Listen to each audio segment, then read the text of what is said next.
welcome to my channel. Today I'll be talking about the relationship between shopping season and coupon websites, and at the same time I'll be relating it to my shopping habits. First, I'm going to be talking about my shopping habits. The first shopping habit I have, I'll normally set a budget before I go for my shopping trip.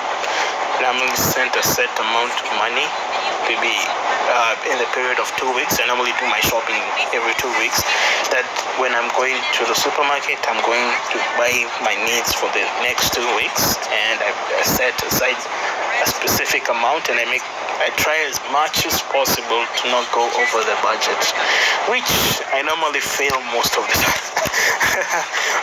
The second thing, I try to make a budget of everything that I need in the house. I go look to see, do I need more toothpaste? Do I need milk? Do I need vegetables? Do I need cooking oil? The things that I'm running out, I make sure that I've taken a list of everything and make sure that I've gotten it when I go to the supermarket. But as when I'm going to the supermarket, I see I make sure I've gotten all the things that I need, and then I look at the things, hey, what else might I need?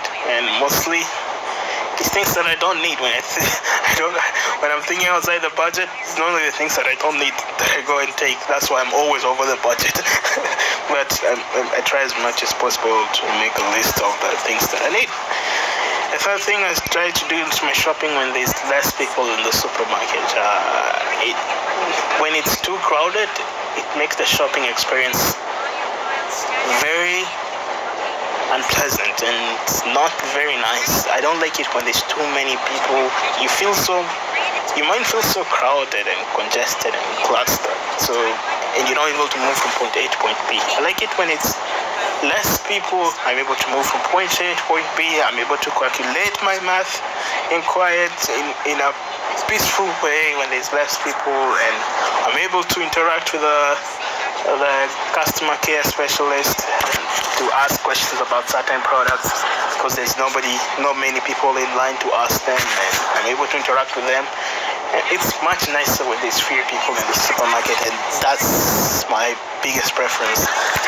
And the fourth thing that is very important that I like to do is I like to grab food from the vendors inside the supermarket. A good example is the Costco pizza.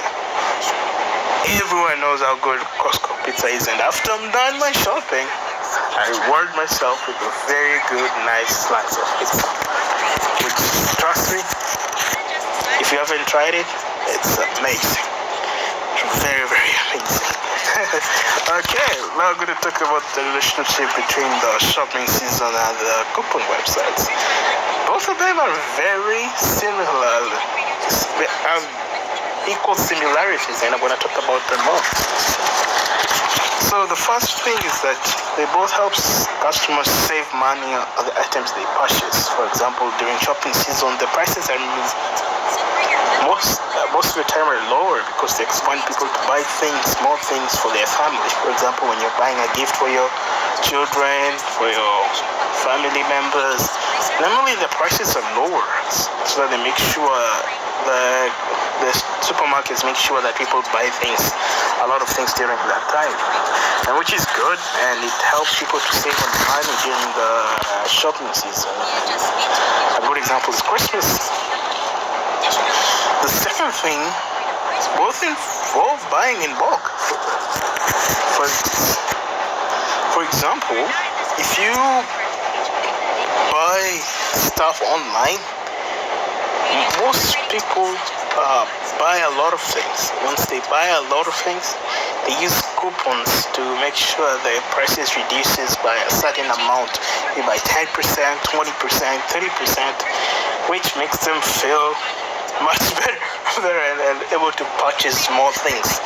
And for shopping seasons, normally people buy a lot of things. They buy a lot of food, a lot of presents, a lot of Christmas gifts, and it involves buying of bulk stuff, buying things in bulk, and which is nice and good for both parties, because the markets are the business owners are getting money, and you are getting your products, which everybody wins. It's a win-win situation. 3K, the best thing about this, about shopping season and coupon website, it creates competition in markets. How do I say by that? Let me give you an example of let's say if an onion in Walmart costs $5 and an onion in supermarket, in not supermarket, superstore costs $4. Obviously, I'll go to superstore to grab the onion that is $4. But if Walmart sees that I'm going to superstore instead of their store, they're going to say, hey, what are we going to do to make sure this guy comes to us? So maybe they reduce their prices from $5 to $3. And then if that's $3, then it gives me an incentive to go back to Walmart. So there's a fight between both the people, the producers, and for them in the markets to make sure that, hey, we're gonna give the best deal to our customers, and which is good because the consumers are able to enjoy the fruit of that war between the markets.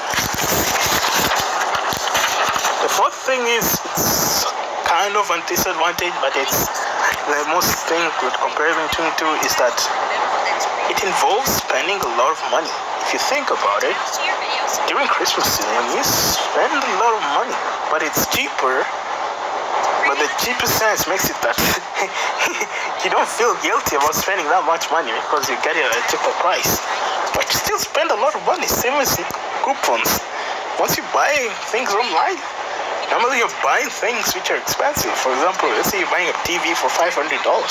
You use it to, let's say, get a coupon that makes it to be $400, and you're like, hey, this is a good deal, but you're still spending a lot of money. Both of them involve spending a lot of money. So that's why it's both an advantage and a disadvantage. It's a 50-50 thing.